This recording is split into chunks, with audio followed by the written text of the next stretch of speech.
This video contains news and analysis related to a recent terror attack in Kashmir. The content may include sensitive visuals and discussions that could be distressing to some viewers. Viewer discretion is advised. We strongly condemn all forms of violence and terrorism. The purpose of this content is solely to inform and create awareness based on verified reports.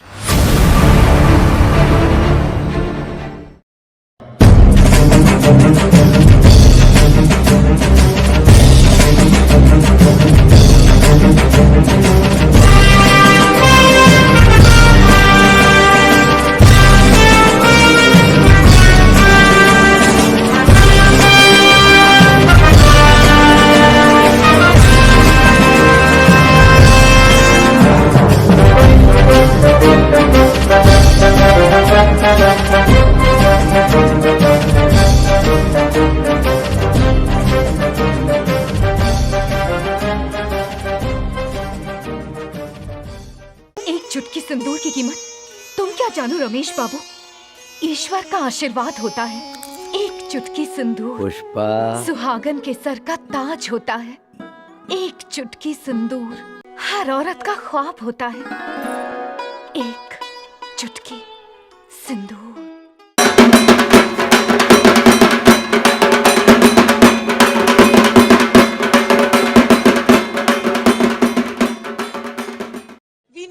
Because our guardian of the 140 crore Indians is Honorable Prime Minister Narendra Modi ji.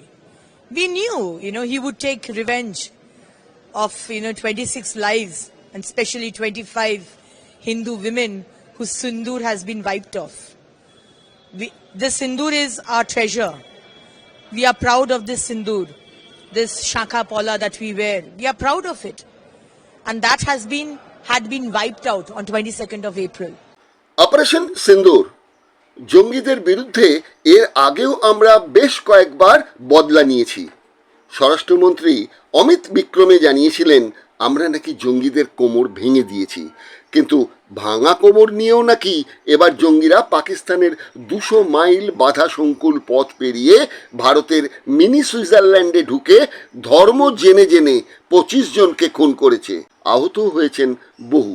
Hindu সধবা নারীর শিথির সিঁদুর উজাড় করে দিয়েছে ঘৃণ্য অসভ্য এই জঙ্গিরা। সুতরাং বদলা নেওয়ার যে পরিকল্পনা, সেখানে অপারেশন সিন্দুরের চেয়ে আর ভালো জম্পেশ নাম কি হতে পারে? যে কোনো দেশে যুদ্ধে নামার আগে একদিকে যেমন সেনাবাহিনীকে দেশপ্রেমের বোধে উদ্দীপ্ত করতে হয়, তেমনি দেশের জনগণকেও জাতীয়তাবাদের চেতনায় উদ্দীপিত করতে হয়। তাই এর আগে আমরা যতবার জঙ্গিদের কোমর ভেঙেছি নামগুলোও নির্বাচন করেছি বেশ সুন্দর সুন্দর। 1965 ভারত পাক যুদ্ধে নাম রেখেছিলাম অপারেশন অ্যাবলেজ। সেই যুদ্ধে পাকিস্তান নিয়ন্ত্রণ রেখা পেরোলে অপারেশন রিডল করে আমরা লাহোর ও কাসুরকে নিশানা করেছিলাম। 1971 বাংলাদেশ মুক্তিযুদ্ধে বায়ুসেনা ও স্থলসেনার অপারেশনের নাম দিয়েছিলাম ক্যাকটাস লিলি। 1971 ডিসেম্বরে রাত্রে পাকিস্তানের নৌসেনা পর্যুদস্ত হয় অপারেশন টাইড্রেন্ট ও অপারেশন পাইথনে। 1984 সিয়াচেনে বায়ুসেনার অপারেশনের নাম ছিল অপারেশন মেঘদূত। কার্গিলে বায়ুসেনার অপারেশন ছিল অপারেশন সফেদ সাগর। তবে উড়ি হামলায় কোনো নাম না থাকলেও 2019-এ পুলওয়ামার সিআরপিএফ কনভয়ে হামলার বদলায় বালাকট জঙ্গিহানার বদলায় আমরা নাম দিয়েছিলাম অপারেশন বন্দর। কিন্তু এইসব জঙ্গিহানায় মারা যায় তো ভারতীয়রা, কিন্তু এবার তো জঙ্গিরা ভারতীয় হিসেবে নাগরিকদের মারেনি, মেরেছে তো হিন্দু হিসেবে। সুতরাং হিন্দু খতরে মে, তাই অপারেশন সিন্দুর। এই বদলায় কি আমরা জঙ্গিদের ভাঙা কোমরকে আরও ভেঙে দিতে পেরেছি? অপারেশন সিন্দুর জঙ্গিদের এমন শিক্ষা দিয়েছে, যেসব বিবাহিত মহিলা স্বামী হারিয়ে শিথির সিঁদুর হারিয়েছেন তারা কিন্তু খুব তৃপ্ত হয়েছেন। আগামী দিনে ভারত যখন হিন্দু রাষ্ট্র হয়ে উঠবে, তখন হিন্দু রমণীরা বুঝবেন যে সিঁদুরের কত ক্ষমতা। বলিউড তো কবে থেকেই সিঁদুরের মাহাত্ম্য প্রচার করে আসছে। দীপিকা পাড়ুকোনের সেই হিট ডায়লগটা মনে আছে? এক চুটকি সিন্দুর। ভারতীয় হিন্দু সমাজে সিঁদুরের মহিমা যে কি নতুন করে বোঝানোর নয়। হিন্দু বিয়েতে উত্তর থেকে দক্ষিণ, পূর্ব থেকে পশ্চিমে সিঁদুর দানের মধ্যে সূচিত হয় নববিবাহিত দম্পতির সামাজিক স্বীকৃতি। সত্তরের দশকে বাংলার হিট যাত্রাপাড়ার নাম ছিল সিঁদুর দিও না মুছে। সাদা কালোর যুগ থেকে রঙিন সিনেমায় দেখি বেশ কিছু প্রতীকী, যেমন এয়তি স্ত্রীর হাত থেকে সিঁদুর কৌটো যদি মাটিতে পড়ে যায় তার মানে স্বামীর অকল্যাণ। দেয়াল থেকে ছিঁড়ে মাটিতে পড়ে কাঁচ ভেঙে যাওয়া মানে স্বামীর অকল্যাণ। দমকা হাওয়ায় প্রদীপ নিভে যাওয়া মানে স্বামীর অকল্যাণ। কিন্তু কোথাও এমন প্রতীকই দেখিনি যার মানে স্ত্রীর অকল্যাণ। না না, এ তো অন্যায় আবদার। পুরুষের অকল্যাণের তো মূল্য আছে, নারীর আবার অকল্যাণ কিসের? বরং জনপ্রিয় প্রবাদ আছে, ভাগ্যবানের বউ মরে। তবে সিঁদুরের যে অমোঘ ক্ষমতা হিন্দু ধর্মে বলা হয়, প্রশ্ন তো উঠতে পারে, তাহলে যে 25 জন হিন্দু পুরুষ মারা গেলেন তাদের স্ত্রীদের কি সিঁদুরের সেরকম দৈব শক্তি ছিল না? খনার বচনে খনা লিখেছেন, খটমটিয়ে হাটে নারী কটমটিয়ে চায়, মাসেকখানের ভিতর তার সিথির সিঁদুর যায়। সুতরাং সিঁদুরের দৈব ক্ষমতার সন্দেহ এসেই যায়। হিন্দু সধবা নারীর গর্ব সিঁদুর, শাখা, পলা, নোয়া। একথা অপারেশন সিন্দুর প্রসঙ্গে আরেকবার মনে করিয়ে দিলেন বিজেপি নেত্রী, বিধায়ক ও বিজেপি মহিলা মোর্চার সভানেত্রী Agnimitra Paul. We knew it because our guardian of the 140 crore Indians is Honorable Prime Minister Narendra Modi ji. We knew, he would take revenge of, 26 lives and especially 25 Hindu women whose sindoor has been wiped off. This sindoor is our treasure. We are proud of this sindoor, this shakha pola that we wear. We are proud of it. And that had been wiped out on 22nd of April. বিতর্কিত BJP সাংসদ ও অভিনেত্রী কঙ্গনা রানাওয়াতের মুখেও তো operation সিন্দুরের ভূয়সী প্রশংসা। हम सब का जो है हम सब का मनोबल उनके साथ है। और जैसा कि ऑपरेशन सिंदूर हमारे यशस्वी प्रधानमंत्री जी ने ये नाम इस ऑपरेशन को दिया, जो हमारी बेटियां हैं, हमारी माताओं के सामने बहुत क्लोज प्रॉक्सिमिटी में, जैसे आपने सुना कि हेड शूट करके जो है उनके सुहागों को छीना गया, तो उसमें कई खून से जो है इसका बदला लिया जा रहा है। तो हम देश की कामयाबी की प्रार्थना करते हैं। বলা হচ্ছে অপারেশন সিন্দুর নামটি নাকি প্রধানমন্ত্রী দিয়েছেন, তাই প্রশংসায় ভরিয়ে দেন বিজেপি বিরোধী তৃণমূল দলের 3 বারের সাংসদ শতাব্দী রায়। মোদিজি এমনিতে তো অন্যদিকেও ক্যালকুলেটিভ, মানে কোথায় ইমোশন কাজ করবে, কোথায় মানুষ অ্যাটাচ হবে, সেগুলো তো উনি খুব ভালো বোঝেন। ওই জন্য সিন্দুর এবং খুব এটা অর্থবহ না, যেহেতু সিন্দুরকেই শেষ করা হয়েছে সব অর্থে, সেখানে অপারেশন সিন্দুর এবং মহিলাদের দিয়ে সেই অপারেশন করা, সেটা একটা টোটালি কনসেপ্ট তৈরি করে, শুধু যুদ্ধের সঙ্গে ইমোশনকেও জুড়েছে এবং মানুষ তাতে অনেক বেশি সাহস পেয়েছে। এবং সিঁদুর কোথায় আমাদের আবেগের সঙ্গে, কোথায় আমাদের সমাজের সঙ্গে, কোথাও আমাদের সম্পর্কের সঙ্গে যুক্ত, সেটা আবার প্রমাণ হলো। অপারেশন সিন্দুর নিয়ে প্রত্যেকের বক্তব্য বলবো, আর আমাদের রাজ্যের বিরোধী দলের নেতা, বিতর্কিত নেতা এই শুভেন্দু অধিকারী কি বলেছেন সেটা একটু বলবো না? শুনুন না তিনি কি বলেছেন। মোদি হ্যায় তো মুমকিন হ্যায়। মোদিজি কথা দিয়েছিলেন, কথা রেখেছেন। আমরা অত্যন্ত আনন্দিত, গর্বিত। আর কি আপনার সিঁদুর নামটা যে দিল আপনি, যে নামটা আর কি সিঁদুর, আপনি তো দেখেছেন, আমি তো বিটান অধিকারী স্ত্রীর আর্তনাদের সাক্ষী। বাকি তো টিভিতে গোটা ভারতবর্ষে যারা আত্মবলিদান দিলেন, তাদের কেউ সদ্য বিবাহিত, হনিমুন করতে গেছিলেন, কারো 2 বছর 3 বছরের বাচ্চাকে নিয়ে গেছিলেন। যেভাবে বেছে বেছে পুরুষদেরকে খুন করা হয়েছে তাদের সহধর্মিণী বা নারী সদস্যার সামনে, বাচ্চাদের সামনে বর্বরচিত খুন, এইরকম আমার 33 বছরের রাজনৈতিক জীবনে, আমি 1987 সাল থেকে কলেজ রাজনীতি নিয়ে আমার হাতে ঘড়ি, আমি কখনো দেখিনি। এর আগে একবার দেখেছিলাম 84 সালে, শিখ দেখে দেখে খুন করা হয়েছিল শিখ দাঙ্গায় বর্বরচিতভাবে। আরেকবার এখানে দেখলাম এই ধরনের যা করেছে ভারতীয় জওয়ানরা, রাত জেগে ভারতবর্ষের প্রকৃত চৌকিদার নরেন্দ্র মোদীজি যা করেছেন তার জন্য ভারতবাসী হিসেবে গর্বিত। সর্বত্র জাতীয় পতাকা নিয়ে আনন্দ মিছিল করা উচিত। প্রত্যেকটা মন্দিরে এবং ধর্মীয় স্থানে ভারতীয় জওয়ানদের জন্য প্রার্থনা, পুজো সনাতন ভারতীয় সংস্কৃতি অনুযায়ী করা উচিত। এবার একটু সিঁদুর প্রসঙ্গে আসা যাক। অপারেশন সিঁদুর নামটি দেওয়া মাত্র হট কেক, না হলে রিলায়েন্স সহ অন্যান্য ব্যবসায়ীরা হুমড়ি খেয়ে কেন পড়বেন এই নাম অঙ্কিত লোগোটি কেনার জন্য?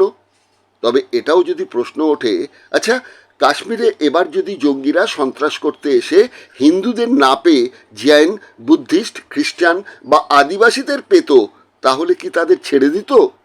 থাক সেসব কথা, বরং সিঁদুর মাহাত্ম্য নিয়ে একটু আলোচনা করা যাক। আদৌ কি সিঁদুর দান বৈদিক শাস্ত্রে আছে? আছে কি সিঁদুর দানের কোনো স্পেশাল মন্ত্র? উত্তর না, নেই। বৈদিক শাস্ত্রে, উপনিষদে কোথাও সিঁদুর দানের উল্লেখ নেই।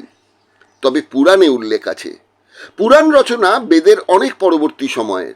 রামায়ণে নাকি উল্লেখ আছে অশোক বনে বন্দিনী সীতার প্রথম সাক্ষাতে হনুমান সীতার সিঁধুতে সিঁদুর দেখে কৌতূহলী হয়ে জানতে চেয়েছিল জিনিসটা কি। সীতা বোঝান স্বামীর মঙ্গল কামনায় সধবা নারীর কর্তব্য সিঁদুর পরা। হনুমান নাকি এরপর তার প্রভুর মঙ্গল কামনায় সারা শরীরে সিঁদুর মেখে নিয়েছিলেন। তাই হনুমান যেসব মন্দিরে পূজিত হন বা কুস্তির আখড়াগুলিতে পূজিত হন, সেখানে দেখবেন হনুমানের গায়ের রং লাল বা গৈরিক। কিন্তু আসলি রামায়ণ, যা নাকি বাল্মীকি লিখেছেন, সে কাহিনীতে কিন্তু সিঁদুরের কোনো উল্লেখ নেই। মহাভারতের বস্ত্রহরণে পঞ্চস্বামী যখন সাহায্যে এলেন না, তখন নাকি দ্রৌপদী সিঁদুর মুছে ফেলেন অভিমানে। ঠিকই তো, যে স্বামীদের মঙ্গল কামনায় তিনি সিঁদুর পরেন, সেই স্বামীরা যদি বিপদে স্ত্রীকে রক্ষা না করেন, তাহলে সিঁদুর কিসের প্রয়োজন? মহাভারতে কুন্তী, গান্ধারী, মাদ্রী বা যুধিষ্ঠিরের স্ত্রী দেবকী, ভীমের স্ত্রী হিড়িম্বা ও বলন্ধরা, অর্জুনের স্ত্রী উলুপি, চিত্রাঙ্গদা ও সুভদ্রা, নকুলের স্ত্রী করেনুমতি, সুকৃতি, সহদেবের স্ত্রী বিজয়া, ভানুমতি কেউ সিঁদুর পরতেন কিনা তেমন কোনো উল্লেখ কিন্তু মহাভারতে নেই। তাহলে সিঁদুর কি স্ত্রী আচার? হ্যাঁ, ধর্মীয় শাস্ত্রে সিঁদুরের কোনো উল্লেখ নেই, একান্তই স্ত্রী আচার। আদি শঙ্করাচার্য তার সৌন্দর্য লহরী গ্রন্থে সিঁদুরকে মা শক্তির প্রতীক লিখেছেন। ব্রহ্মপুরাণে, হরিবংশ পুরাণে সিঁদুরের কিছু উল্লেখ আছে। রবীন্দ্রনাথ তার ছোট মেয়ের জামাই নগেন্দ্রনাথকে এক পত্রে লিখেছিলেন, সিঁদুর বা আলতা পরাকে আমরা বাহ্য সৌন্দর্য হিসেবে দেখি না, কিন্তু মেয়েদের সিঁদুর পরার মধ্যে স্বামীর প্রতি যে মঙ্গল ইচ্ছা চিরদিন এদেশে প্রকাশ পাইয়া আসিয়াছে, তাহার কোমলতা ও কাব্যরস আমাদের মনকে আকর্ষণ করে। আমাদের দেশের স্ত্রীলোকের চিরন্তন আইডিয়াটার সঙ্গে এই সিঁদুর আলতা পরা জড়িত হইয়া আছে। ঠাকুর পরিবারে ব্রাহ্ম হলেও অন্নপ্রাশন, উপনয়ন, বিবাহের আচার অনুষ্ঠান পরিত্যাগ করেননি। আইবুড়ো ভাত, গায়ে হলুদ, স্ত্রী আচার, সিঁদুর, আলতা কোনোটাই ঠাকুর বাড়িতে বর্জিত হয়নি। বাংলায় অপারেশন সিঁদুর আরও বেশি সার্থক হলো যখন বাংলার সেনা পূর্ণম সাউ পাকিস্তানের 22 দিন বন্দিদশা কাটিয়ে ফিরলেন দেশে। তখন তার স্ত্রীর সিঁদুরের জোর আরেকবার প্রমাণিত হলো। সিঁদুরে রাঙিয়ে নিজেকে হাজির হলেন মিডিয়ার সামনে। লাজুক ঘন মুখে সকলকে কৃতজ্ঞতা জানালেন। আমাদের সিভিলিয়ান লাইফেও অনেক কিছু হয়, উতার চড়া হয়, এটাও আমাদের লাইফের একটা মানে সিচুয়েশন খারাপ ছিল। উনি তো কোনো ভুল করেনি, ওটা অ্যারেস্ট করা হয়েছিল, ঠিক আছে, কিন্তু আমি চাইবো যতদিন ওনার সার্ভিস আছে ততদিন উনি সার্ভিস করুন। আর এখন তো আমি বলছি ওনার আসার পরে কি ডিসিশন হবে সেটা আপনারা পরে জানতে পারবেন। উনি আসুন বিশ্বনাথ, তারপরে আপনারা ওনারও স্টেটমেন্ট পাবেন উনি এখন কি চাইছেন। আপনাকে অনেক ধন্যবাদ, অনেক শুভেচ্ছা। আপনার টানাপোড়েনের সময় আপনার সঙ্গে মানসিকভাবে গোটা দেশ ছিল। খুব ভালো থাকবেন, খুব ভালো থাকবেন। হিন্দু স্ত্রী আচারের সিঁদুর নাকি আদিবাসীদের সংস্কৃতি। অবশ্যই যারা হিন্দু নন, এমনটাই তো লিখেছেন ঐতিহাসিক নিহারঞ্জন রায় তার বাঙালির ইতিহাস আদিপর্ব গ্রন্থের 479 নম্বর পৃষ্ঠায়। তিনি লিখেছেন, আমাদের নানা আচার অনুষ্ঠানে, ধর্ম, সমাজ ও সাংস্কৃতিক অনুষ্ঠানে আজও ধান, ধানের গুচ্ছ, ধান দুর্বার আশীর্বাদ, কলা, হলুদ, সুপারি, পান, নারিকেল, সিন্দুর, কলাগাছ, ঘট, ঘটের ওপর প্রতীক, চিহ্ন, আলপনা, গোবর, কড়ি প্রভৃতি অনেকখানি স্থান জুড়িয়ে আছে। বস্তুত আমাদের আনুষ্ঠানিক সংস্কৃতিতে যাহা কিছু শিল্প সুষমাময়, তার অনেকখানি এই আদিবাসীদের সংস্কার ও সংস্কৃতির সঙ্গে জড়িত। সিন্দুর একমাত্র ভারতীয় ঐতিহ্য ভাবাটাও ভুল হবে। চীন, গ্রিস, মিশরে ছবি আঁকার রং হিসেবে সিঁদুর ব্যবহৃত হতো। আবার ইতিহাস এও বলে, আর্য পুরুষ যোদ্ধা দেশ জয়ে যেমন ধনরত্ন ফসল লুট করত, তেমনি বিজিত দেশের কন্যা হরণ ছিল স্বাভাবিক ব্যাপার। এবার লুটের মাল নিজেদের মধ্যে ভাগাভাগি করতে তলোয়ারের খোঁচায় লুণ্ঠিত মেয়েদের কপালে এঁকে দেওয়া হতো ক্ষতচিহ্ন, পরানো হতো হাতে লোহার বেড়ি, যাকে বলা হয় সংস্কৃতে আয়স্থ। সেই লোহা আজ প্রতীক হয়েছে এও স্ত্রীর। শাখানিয়েও রয়েছে পুরাণের গল্প। শঙ্খচূড়ের রাক্ষস কাহিনী এবং তার স্ত্রী তুলসীকে ভগবান বিষ্ণুর ধর্ষণ কাহিনীর গল্প বলে এই পর্বের দীর্ঘতা আর বাড়ালাম না। তবে শাখার প্রচলন নিয়ে এটুকু বলে রাখি, রোমান সাম্রাজ্যে 109 খ্রিস্টাব্দে ঐতিহাসিক কর্নেলিয়াস ট্যাসিটাস সেনাদলের আত্মসমর্পণে সাদা পতাকা আন্দোলনিত করার প্রচলনের উল্লেখ করেছেন। মধ্যযুগেও যা নিয়ম হিসেবে প্রচলিত হয় বিশ্বের সর্বত্র। সুতরাং শাখা যে নারীর পুরুষতন্ত্রের প্রতি আত্মসমর্পণের প্রতীক নয়, সে কথা কি যুক্তির বিচারে হিন্দুত্ববাদীরা অস্বীকার করতে পারবেন? বৈদিক মন্ত্রে যদিদং হৃদয়ং মম তদস্তু হৃদয়ং তব মন্ত্রের সরল অর্থ আমার হৃদয় তোমার হোক, তোমার হৃদয় আমার হোক এইটা করা হয়েছে। আসলে পাণিগ্রহণ মন্ত্রে যা বলা হয়েছে তা হলো মমব্রতেতে হৃদয়ং দধাতু মম চিত্তমনুচিত্তং তে হস্ত বৃহস্পতিস্বা নিজনক্তু মহম মানব গুজ্জ সূত্রের 1/10/13 মন্ত্রে। এই মন্ত্রের অর্থ, আমার ব্রতে তুমি তোমার হৃদয় ধারণ করো, তোমার চিত্ত আমার চিত্রের অনুগামী হোক। সুতরাং সিঁদুরকে নারীর বিবাহিত জীবনের গর্ব হিসেবে প্রতিষ্ঠা করেছে ব্রাহ্মণ্যবাদী পুরুষতন্ত্র। সেই ট্র্যাডিশন আজও চলছে। অপারেশন সিঁদুর নামকরণের মাহাত্ম্য নিয়ে যারা গদগদ, তাদের বলি, ঋত্বিকের সেই ভাবো ভাবো ভাবা প্র্যাকটিস করো বিষয়টা মাথায় রাখবেন। এই বিষয়টি নিয়ে আমরা একটু কথা বললাম দলিত সংস্কৃতির লেখক সমাজকর্মী দিলীপ গায়েনের সঙ্গে। দিলীপবাবু, সাম্প্রতিক এই যে ভারত পাকিস্তানের সংঘর্ষ হলো, সেটির নাম দেওয়া হয়েছিল অপারেশন সিঁদুর, যা ছিল আসলে বদলা, জঙ্গি হানার বদলা। তো সিঁদুর তো বাঙালি মেয়েদের কাছে কেন, ভারতীয় হিন্দু নারীদের কাছে ভীষণ একটা গর্বের বস্তু। সেখানে দাঁড়িয়ে রাষ্ট্র যখন আলাদা করে অপারেশন সিঁদুর নাম দিয়ে একটি বদলা নেওয়ার কাজ করে, তখন তো সিঁদুরের মাহাত্ম্য আরও বেড়ে যায়। এ প্রসঙ্গে কি বলবেন? বৈষম্যমূলক সমাজে আমরা যদি আধুনিক সমাজ ব্যবস্থায় পুরুষ নারীকে লিঙ্গ বৈষম্যের না দেখি, আমরা তো মানুষ হিসেবে সমতার দৃষ্টিতে দেখবো, যুক্তির দৃষ্টিতে দেখবো, মানবতাবাদের দৃষ্টিতে দেখবো। সেক্ষেত্রে পুরুষতান্ত্রিক সমাজ আমরা চাইবো না, আমরা চাইবো মানবতাবাদী সমাজ। সেখানে কোনো বিবাহিত মেয়ের ক্ষেত্রে একটা চিহ্ন দেওয়া হবে, সিঁদুর চিহ্ন দেওয়া হবে, এবং এটা ঠাকুর অনুকূল চন্দ্রের বাণীতেও আমরা দেখি যে সিঁদুর নাকি হাড় পুষ্ট করে বা রক্তকণিকা পুষ্ট করে, শাখা হাড় পুষ্ট করে, সিঁদুর রক্তকণিকাকে শুদ্ধ করে। তো শুধু নারীর শরীরে রক্ত থাকে বা হাড় থাকে এমনটা তো মরেই না, এটা মানুষের শরীর পুরুষের শরীরেও থাকে। তাহলে যদি সত্যি অনুকূল ঠাকুরের ওই বক্তব্যটি যদি যুক্তিপূর্ণ হয় যে সিঁদুর রক্তকে শুদ্ধ করে, হাড় কি বলে শাখা হাড়কে শক্তভুক্ত করে, পুষ্ট করে, তাহলে তো পুরুষকেও তো ধারণ করতে হয়, কারণ পুরুষের তো রক্ত রয়েছে। সুতরাং সেটা নয়, এটা একটা পুরুষতান্ত্রিক দৃষ্টি থেকে দেখানো হয়েছে।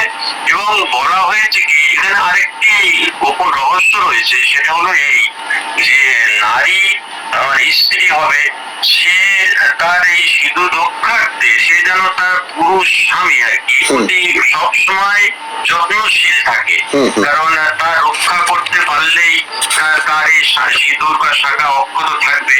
আবার সে মারা গেলে সে সমাজে বিধবা রূপে আখ্যায়িত হবে, একটা অসম্মানজনক, এবং তার সুরক্ষা সে পাবে না। সেই জন্য স্বামীর প্রতি, পুরুষের প্রতি সে যেন সেবা করার মনোভাব নিয়ে থাকে। স্বামী যাতে দীর্ঘায়ু হয়, স্বামী যাতে সুস্থ থাকে, সেদিকে তার যাতে মানে স্ত্রী বা নারীর যাতে খেয়াল বা দৃষ্টি থাকে, এই জাতীয় একটা আরোপ করা হয়েছে মেয়েদের উপরে। এটা পুরুষতন্ত্রের পক্ষ থেকে এটা আরোপিত করা হয়েছে, মানে নারীর কাছ থেকে সেবা যত্ন মানে একটা দাসত্ব স্বরূপ ভেবে এটা একটা পাওয়ার প্রবণতা, মানসিকতা পুরুষ সমাজের মধ্যে কাজ করে বলে আমার মনে হয়। সেই জন্য এই আচারটা করা হয়েছে। এর কোনো বিজ্ঞান ভিত্তিক কোনো যুক্তি নেই। এটা অত্যন্ত অমানবিক এবং নারী সমাজের প্রতি অবমাননাকর এবং পুরুষতান্ত্রিক, এবং এটা লিঙ্গ বৈষম্য বলতে যা বোঝায় তাই অমানবিক একটা আচরণ বলে আমরা যুক্তিবাদী ও মানবতাবাদীরা মনে করি। এবার একটা জিনিস দেখুন, সৌগত রায়ও একটু এই সম্বন্ধে একটি সংবাদ মাধ্যমে তার একটি মন্তব্য দিয়েছেন। তিনি বলেছেন যে এটা একদম মানে আবেগের একটা চটচটে প্রতিক্রিয়া, এই অপারেশন সিঁদুর যে নামটা দেওয়া হয়েছিল এটা।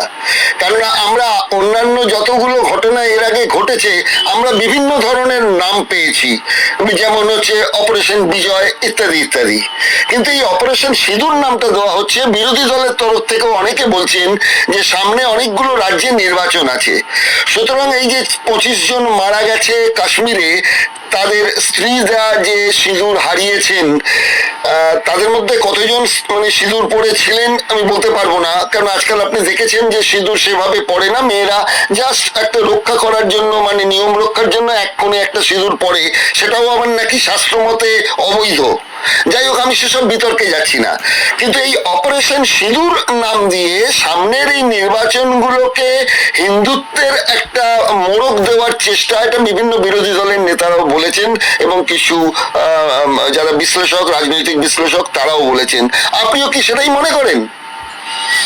এ বিষয়ে আমি বলতে চাই যে সন্ত্রাসবাদকে খতম করা, সন্ত্রাসবাদ ভালো নয় সেটা একটা দিক, কিন্তু মানে সেটা মানে আসলে ওরা নাকি, এটা আমি নাকি বলেই বলছি সংবাদ মাধ্যম থেকে জানা, ওরা নাকি মানে ওই স্ত্রীকে সিঁদুর দেখে দেখে তার পুরুষকে, তার স্বামীকে, সঙ্গে থাকা পুরুষকে হিন্দু কিনা জানতে চেয়ে, হিন্দু কিনা জানতে চেয়েছে, বিভিন্ন রকম ভাবে জানতে চেয়েছে, এবং ওরা নাকি তার পাল্টা প্রতিক্রিয়া স্বরূপ একটা আবেগ সৃষ্টি করা হয়েছে যে এই সিঁদুর নামটা দিলে হিন্দু সমাজে একটা আবেগ সৃষ্টি করা যাবে। ওরাও যেমন একটা ধর্মের নাম করে একটা ইয়ে করেছে বলে সংবাদ মাধ্যম থেকে জানতে পারছি, তদ্রুপ পাল্টা তার প্রতিক্রিয়া স্বরূপ মনে হয় ভারত সরকার এটা করেছে।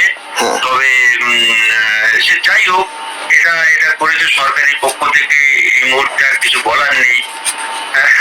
সে তো ঠিকই। এখন ঘটনা হচ্ছে কি, এই সিঁদুর যে বিষয়টা এখন এত আলোচনার বিষয়বস্তু চলে এলো কেন, এই জন্য বলছি যে আমরা হিন্দু ধর্মের যে বিয়ে, তাতে কিন্তু কোনো হিন্দু মন্ত্র বলে কিছু নেই, যা আছে বৈদিক মন্ত্র। সেই বৈদিক মন্ত্রেও সিঁদুর দান যে প্রথাটা যখন হয় বিয়েতে, তখন কিন্তু আলাদা করে কোনো মন্ত্র নেই, ওই একটাই মন্ত্র খালি বলা হয়, ওই যদিদং হৃদয়ং মম তদস্তু হৃদয়ং তব। সেই মন্ত্রটা দিয়েই কিন্তু সিঁদুর দানের পর্বটাকে চালিয়ে দেওয়া হয়, তাহলে আলাদা কোনো তার বৈশিষ্ট্য ধর্মের মধ্যে নেই। আমরা যদি ওই বৈদিক ব্যাপারটাকেই ধরি, তাহলে আমাকে সেই আর্য কালচারটাকে মানতে হবে। আর্য কালচারের যদি প্রতিভূ হয়ে থাকে বেদ, সেই বেদের মধ্যে কোনো উল্লেখ নেই। আমরা যেটা উল্লেখ পাচ্ছি, এটা আবার অনেকে বলেছেন, যেমন আমি বলছি আপনার বাঙালির ইতিহাস আদি পর্বে ডক্টর নিহারঞ্জন রায়, তিনি লিখছেন যে এই সিঁদুর, দুব্বা, ধান, ঘট ইত্যাদি, আলপনা ইত্যাদি ইত্যাদি, এই আর্য কেন্দ্রিক হিন্দুত্ব ধর্ম আদিবাসীদের কাছ থেকে এটা গ্রহণ করেছে। এবং ওই রজগুণ তমগুণ ইত্যাদি ইত্যাদি দিয়ে লাল রংটাকে নারীর যে রজস্রাব সেই বিষয়গুলোকে চিহ্নিত করে একটি পূর্ণ নারীত্বের লক্ষণ হচ্ছে যখন সে সন্তান ধারণে সক্ষম হবে, যখন সে তার শুরু হবে তার মাসিক পর্ব। সুতরাং সেই লাল রংটাকে প্রতীকী হিসেবে ব্যবহার করে এই সিঁদুরটাকে হিন্দু ধর্মের মধ্যে ঢোকানো হয়েছে। এটুকু আমার পড়াশোনার মধ্যে থেকে পেয়েছি, আপনি কি বলবেন? এগুলো তো সবই ধারণা করা হচ্ছে যে তৎকালীন সময়ে ওটা ছিল, ওটা কি অর্থে ছিল সেটা আমরা সঠিকভাবে জানি না, এবং উনি এটা এই ধারণা থেকেই উনি লিখেছেন। কিন্তু এখানে যদি নিরপেক্ষ দৃষ্টি দিয়ে দেখেন যে এই রক্তপাতের বিষয় অমুক এগুলো যে ব্যাখ্যা করা হয়েছে যে রজস্বলা ইত্যাদি সে তার থেকে এসছে, তো রজস্বলা কি পৃথিবীর অন্য কোনো প্রান্তের নারীদের মধ্যে হয় না? সব ধর্মের নারীদের মধ্যে তো বিষয়টা একই, বিশ্বের নারী সমাজের মধ্যে তো প্রভেদ করা যায় না। তাহলে শুধু এক্ষেত্রে কেন করা হলো? অন্যান্য ধর্ম নারীদের ক্ষেত্রে অনেক সময় নানা ধরনের, অন্যরা আবার মুসলিম সমাজেও কিছু রীতি হয়তো আছে বিবাহিত নারীদের ক্ষেত্রে হয়তো আছে, হয়তো আবার অন্যান্য সমাজে নেই, না থাকতেও পারে। তো আমরা যদি নিরপেক্ষ দৃষ্টিতে দেখি তাহলে এটা একটা পুরুষতন্ত্র আরোপ করা হয়েছে নারীদের উপরে, এছাড়া অন্য কিছুই নয়, এবং এই সম্পূর্ণ লোকাচার। আর যেটা বৈদিক সংস্কৃতি যেটা বলা হচ্ছে এখন হিন্দু ধর্ম, আসলে বৈদিক সংস্কৃতি এবং পরবর্তীকালে যে পৌরাণিক যুগ এলো দুটোই আলাদা, ঠিক মিলিয়ে হিন্দু হয়েছে। হ্যাঁ, কারণ বঙ্কিমচন্দ্ররা, রাজনারায়ণ বসুরা বা ব্রাহ্ম সমাজ কলকাতার, এরা যে বৈদিক বেদান্ত প্রতিপাদ্য সত্য ধর্ম রামমোহন রায় করেছিলেন, এরা তো প্রতিলোকার বিরোধিতা করেছিলেন এবং এইসব সিঁদুরের বিরোধিতা করেছিলেন। এই ব্রাহ্ম সমাজের এই নেতৃত্বরা শাখা সিঁদুর ইত্যাদির বিরোধিতা করেছিলেন। এরা একবারে বৈদিক সমাজ ব্যবস্থাকে প্রত্যাবর্তন চেয়েছিলেন এবং দয়ানন্দ সরস্বতী আর্য সমাজ তৈরি করেছিলেন। উনি কোথাও হিন্দু বলেননি। না, কিন্তু রামকৃষ্ণ এবং পরবর্তীকালে ওই ব্রাহ্ম সমাজ থেকে বেরিয়ে বিবেকানন্দ এই ঢোল ঢোকার পরে পরবর্তীকালে এই হিন্দু একটা বৃহত্তর অর্থে এসে গেল, এবং তখন পৌত্রের কথা যে পরিতন্ত্র এর বিরুদ্ধে বঙ্কিমচন্দ্ররা করেছেন, সবাই করেছেন, কিন্তু সেইগুলো আবার ফিরিয়ে আনার জন্য যতমত ততমত ইত্যাদি বলা হলো, এবং এই বেদান্ত ওটাও নেওয়া হলো, মানে নিরাকার তত্ত্বটাও নেওয়া হলো, আবার তার পৌত্রিকাকার শাখার কাল্পনিক এইসব তত্ত্বটাও হিন্দু নেওয়া হলো, মিলিয়ে হিন্দুটা করা হলো। এবং আমরা সেখানে পাচ্ছি যে এই যে মেয়েদের হাতে নোয়া পড়ার ব্যাপারটা থাকে সিঁদুরের সঙ্গে, অঙ্গাঙ্গি ভাবে শাখা এবং সিঁদুর তিনটেকেই মেয়েরা গর্ব করেন। এবং আমাদের অগ্নিমিত্রা পল, যিনি বিজেপির নেত্রী, তিনিও বলেছেন এটা জন্য আমরা গর্বিত। সেখানে তো অভিধানে দেখতে পাচ্ছি লোয়ার কড়াকে বলা হচ্ছে আয়াস্ত, যেখান থেকে এই এওস্ত্রী কথাটা এসছে, যে লোহার কড়া দিয়ে তাদের হাতে বন্দিনী হিসেবে মানে লুট করা আর্যদের সম্পত্তি, তাই তো? একেবারে।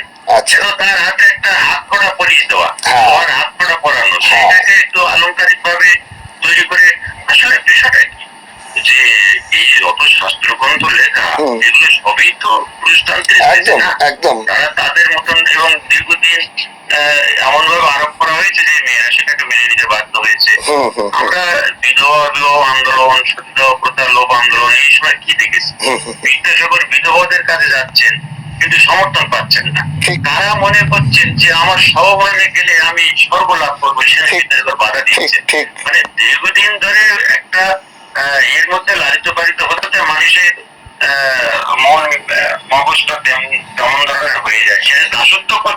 আরেকটা জিনিস দাদা দিলীপবাবু, আরেকটা জিনিস আমার মনে হচ্ছে যে আমরা যে রামমোহন রায়ের কথা বলছি, সতীদাহ প্রথার কথা বলছি, এদিকে বিধবা বিবাহের ব্যাপারে বিদ্যাসাগরের কথা বলছি, কিন্তু ইতিহাস ঘাটলে দেখতে পাচ্ছি এগুলো সচরাচর হয়েছে উচ্চবর্ণের যেসব মানুষজন তাদেরই গোষ্ঠীর মধ্যে এই সতীদাহ বলুন আর আপনার বিধবা বিবাহ বলুন, এইসব সমস্যা কাজ করেছে।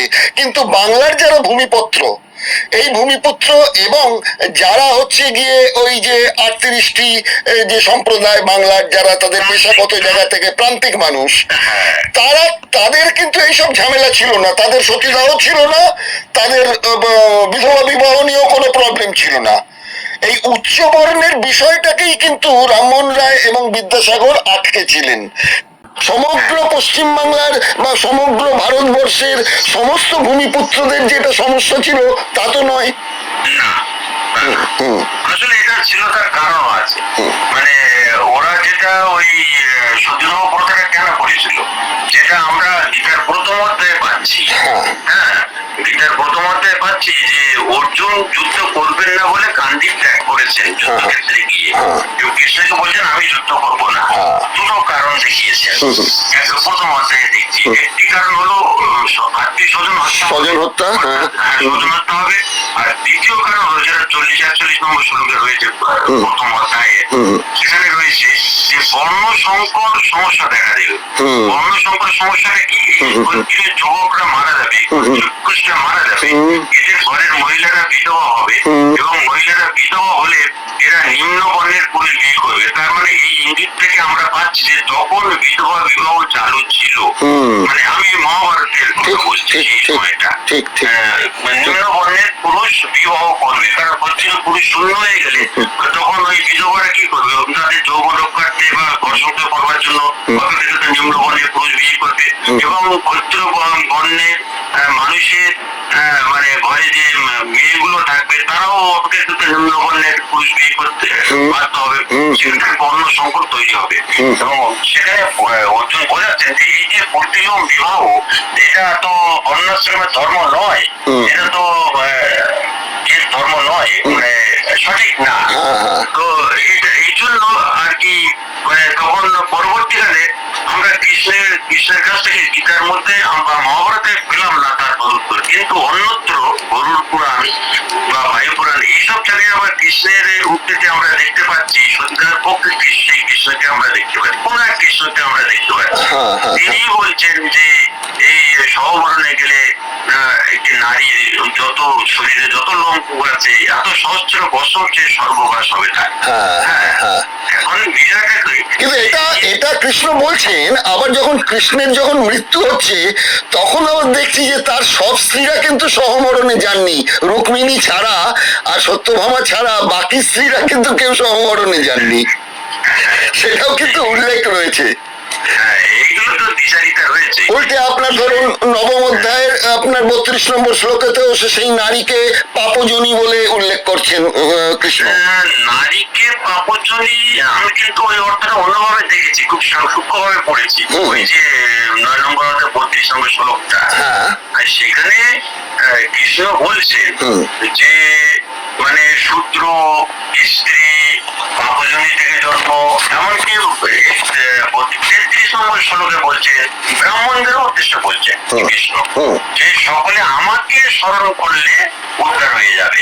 হ্যাঁ, এক্ষেত্রে পাপজনী বলতে তিনি অবৈধ স্ত্রীকে পাপজনী বলেছেন এমনটা নয়, তিনি ওখানে কমা দিয়ে রয়েছে, দেখবেন এই শ্লোকগুলো। হ্যাঁ, কমা দেওয়া রয়েছে, কিন্তু আপনি আমাকে বলুন, যখন আমি বলছি যে নিম্নবর্ণ এবং অনার্য, তার সঙ্গে আমি বলছি শূদ্রের পাশে বলছি স্ত্রী, তার মানে একাশনে এই তিনটাকে পরপর বসানো হয়েছে।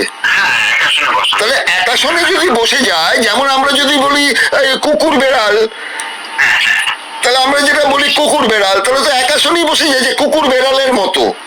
ওইখানে আবার 33 নম্বর শ্লোকে আবার ব্রাহ্মণকে বলা হয়েছে, মানে ওটা তো 32 বলা হয়েছে, এমন কেউ বলছে ব্রাহ্মণও আমার মানে স্বর্ণাপন্ন হলে তার, ব্রাহ্মণ যদি কোনো পাপ কাজ করে থাকে আমার স্বর্ণাপন্ন হলে কিছু হবে।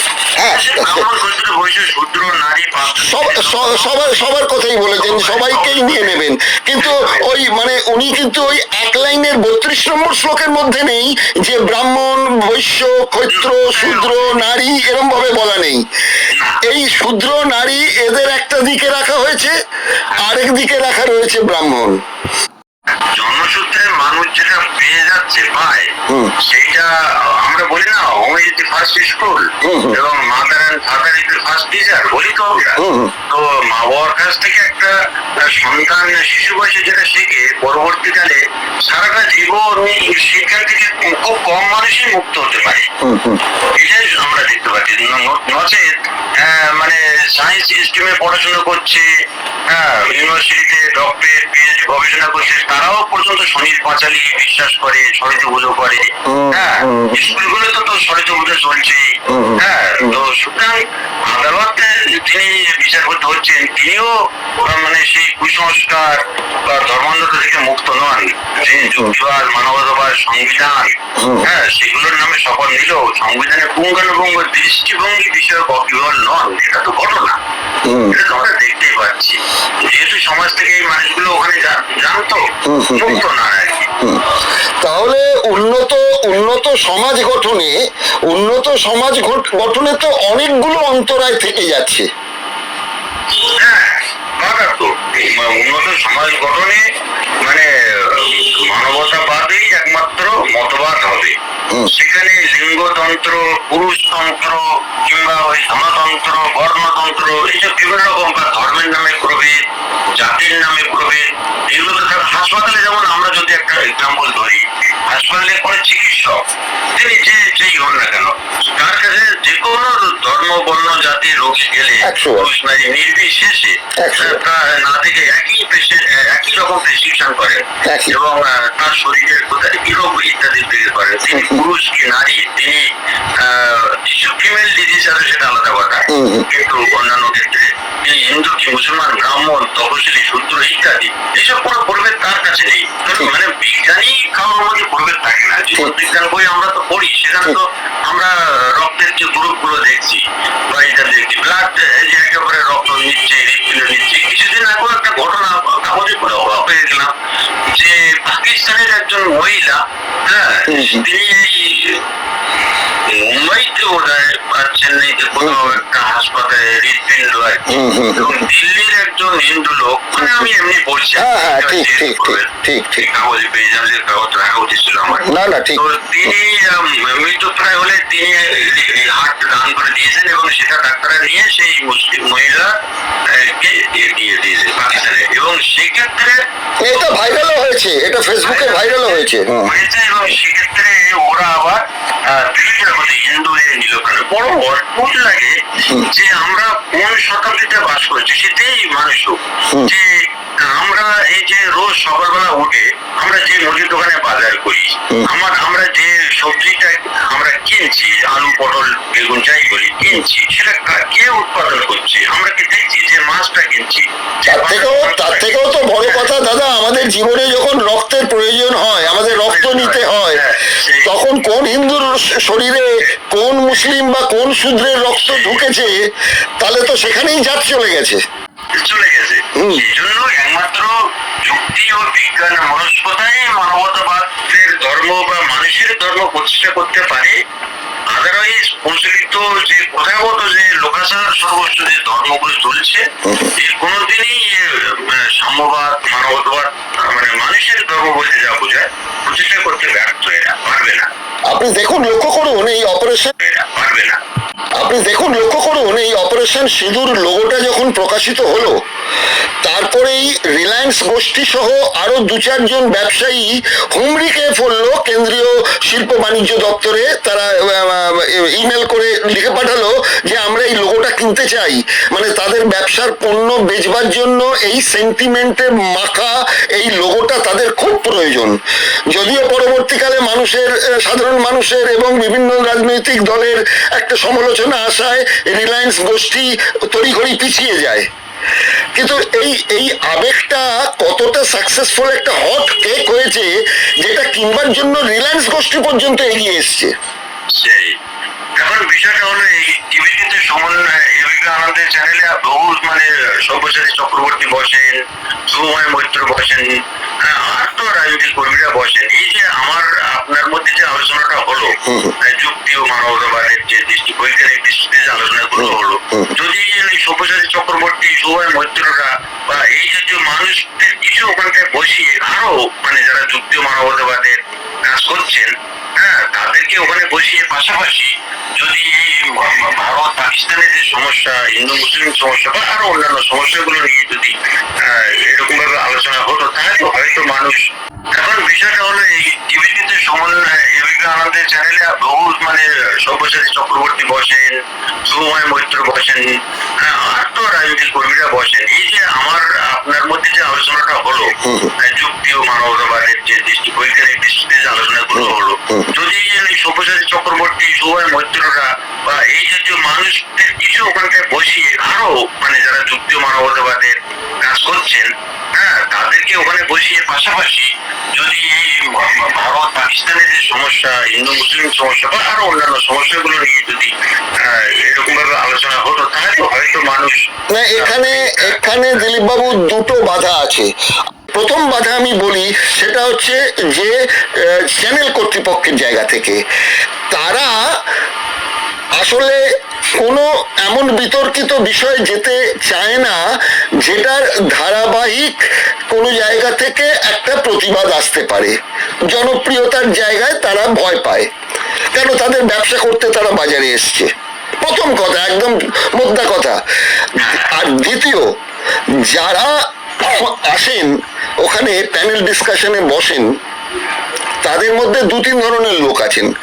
একজন হচ্ছে কি আপনার সরাসরি রাজনীতির সঙ্গে যারা জড়িত, তাদের মধ্যে যারা ডানপন্থী তারা তো বিভিন্ন ধর্মের সংস্কার কুসংস্কার নিয়ে কথা বলবেন, আর যারা বামপন্থী তাদেরও প্রবলেম হয়ে যায়, সেটা হচ্ছে সেই ভোট রাজনীতি। সংসদীয় রাজনীতিতে তারা কোনো ধর্মীয় সম্প্রদায়কে চটাতে চান না ভোট ব্যাংক নষ্ট হওয়ার ভয়ে। আর যারা ইন্টেলেকচুয়াল বুদ্ধিজীবী হিসেবে যারা আছেন, আপনি লক্ষ্য করে দেখবেন তারা কিন্তু সবাই ম্যাক্সিমাম মানে 99 জন 100 জনের মধ্যে তারা হচ্ছে ঘোষ, বোস, গুহ, মিত্র, চ্যাটার্জি, ব্যানার্জি, মুখার্জি সব উচ্চ বর্ণের মানুষ। সেখানে কিন্তু দাস মন্ডলদের আপনি পাবেন না। সেটা তো আছেই। সুতরাং আপনি কি করে আশা করেন যে এরা ব্রাহ্মণ্যবাদী সংস্কৃতির বাইরে গিয়ে সর্বজন সংস্কৃতির কথা বলবে? আমি এটা জোর দিয়েই বলছি আপনাকে। না, এটা ঠিকই বলছেন, কিন্তু একইভাবে এটাও সত্য যে ব্রাহ্মণ একটা বিষয় আর ব্রাহ্মণবাদ একটা বিষয়, ঠিক আছে? অব্রাহ্মণ বলতে যাদেরকে বোঝানো হচ্ছে শ্রেষ্ঠ বেশি, এরাও এখন কি কম ব্রাহ্মণবাদী? এরাও ভয়ঙ্কর ব্রাহ্মণবাদী হয়ে উঠেছে। একটু আগে বলা হচ্ছিল না যে বিবাহের জন্য মানে বিদ্যাসাগর মাঝে যখন বিধবাদের কাছে যাচ্ছেন যে তোমরা আমাকে সাহায্য করো, তখন তারা হরিয়ে দিচ্ছে। তার মানে কি বিধবাদের বিরুদ্ধে বিধবারা, ভালো করে বুঝলি, মানে পুরুষতন্ত্র মানে যেটা করেছে বিধবারা বুঝছে, সেটা অশিক্ষা আমি বলবো। এখানেও তাই যে এই যে ব্রাহ্মণ্যবাদের ধারক বাহক, এই যে অব্রাহ্মণ্য শ্রেণী বলতে যা বোঝায়, যে যাদের নাম বলছেন এই গ্রুপ, তারা তো ব্রাহ্মণবাদী। সুতরাং ব্রাহ্মণ এবং ব্রাহ্মণবাদীর মধ্যে আর আমি পার্থক্য দেখছি না, ঠিক আছে? টোটাল ব্রাহ্মণবাদী হিসেবে আপনি দাসমঙ্গল নস্কর গায়েন। আমাকে দাদা কে কি বলবে আমি জানি না, কিন্তু আমি এক্ষেত্রে বলতে বাধ্য হচ্ছি যে কার্ল মার্কস যে কথাটা বলে গিয়েছিলেন, সেটা হচ্ছে ধর্ম হচ্ছে একটা আফিং। সেই আফিং যেমন ব্রাহ্মণ্যবাদীরা খেয়েছেন, সেই আফিংটা আবার অব্রাহ্মণ যারা সমাজের ভূমিপুত্র তারাও খেয়ে বসে আছেন ম্যাক্সিমাম। পরিচালিত ওই যে আছে না যে পুরাতন গীত রবীন্দ্রনাথ ঠাকুরের, একদম রবীন্দ্রনাথ ঠাকুর তো সাংঘাতিক ভাবে দেখেছেন 2 বিঘা জমি রবীন্দ্রনাথ ঠাকুরের, অনেক শিক্ষার আছে। যে পুরাতন গীতকে বলছে যে তোমার আর আমার চাকরগিরি করতে হবে না, হ্যাঁ, কিন্তু সে ছাড়েন না ছাড়ে কি করবো, তাহলে মোর পুরাতন গীত, হ্যাঁ, যত ভাই বেশ না ভাই বেতন তবু না চেতন, মানে এমনই একটা অবস্থা। আর 2 বিঘা জমি তো আমরা দেখলাম সেই উপেনকে, সেই রাজা লিটল বাহিনী যে পাঠালো, সে উপেন আর লিটল বাহিনীতে একই সম্প্রদায়, হ্যাঁ, কিন্তু সে লিটল বাহিনীটা জমিদার হয়ে কাজ করছে। ব্যাপারটা এরকম হয়।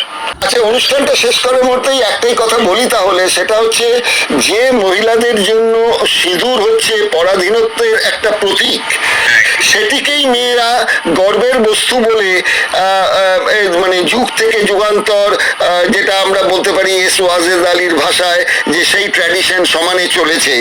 সেই জিনিসটা তারা চালিয়ে যাচ্ছেন। এক্ষেত্রে সেই ঋত্বিক ঘটকের কথাটাই আবার আসতে হয় যে ভাবা প্র্যাকটিস করো। তাহলে যদি এটা থেকে বিষয়টা মানুষ একটু নিজেদের মধ্যে আনতে পারেন যে সিঁদুর আসলে কতটা গর্বের বা কতটা এটা অপমানের। কেননা এই মুহূর্তে রাষ্ট্রশক্তি সিঁদুরের গুরুত্ব আরো তো বাড়িয়ে দিলেন বিজ্ঞাপনের প্রচার দিয়ে।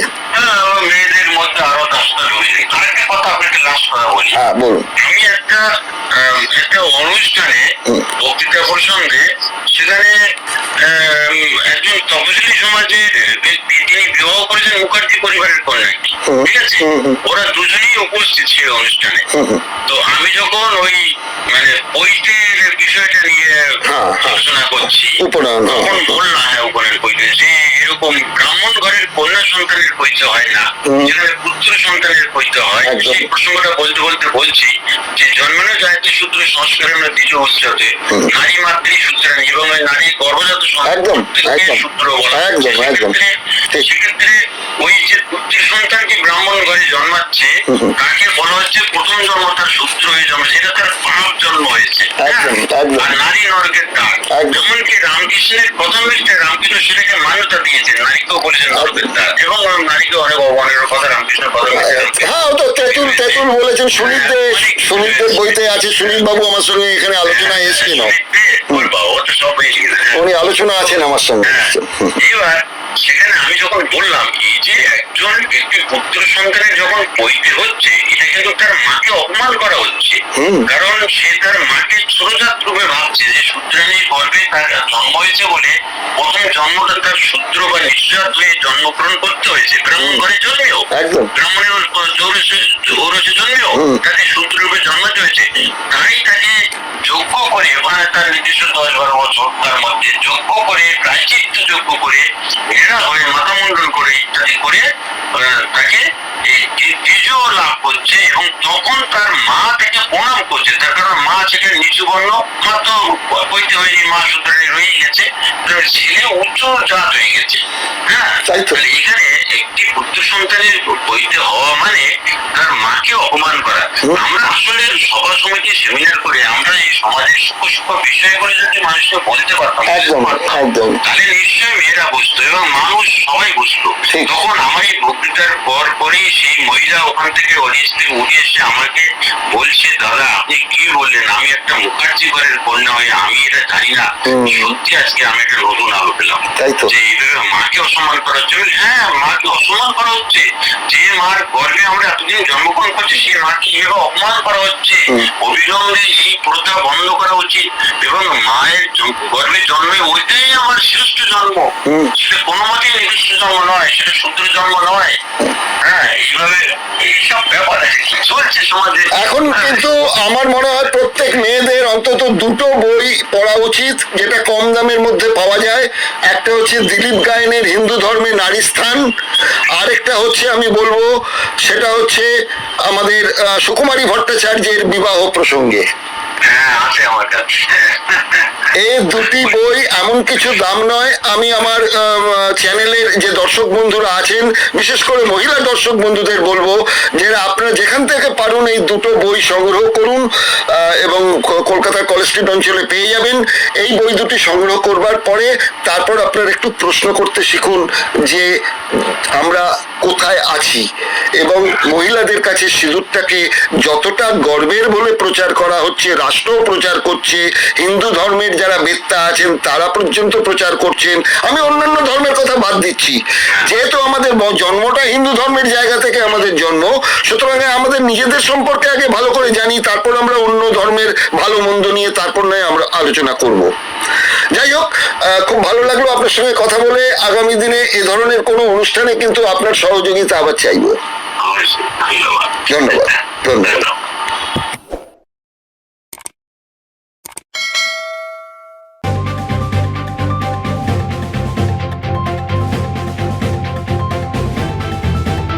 রংহীন সংবাদ আর অজানা তথ্যের জন্য দেখুন দিগদর্শন, 10-এর পাশে, দেশের সাথে।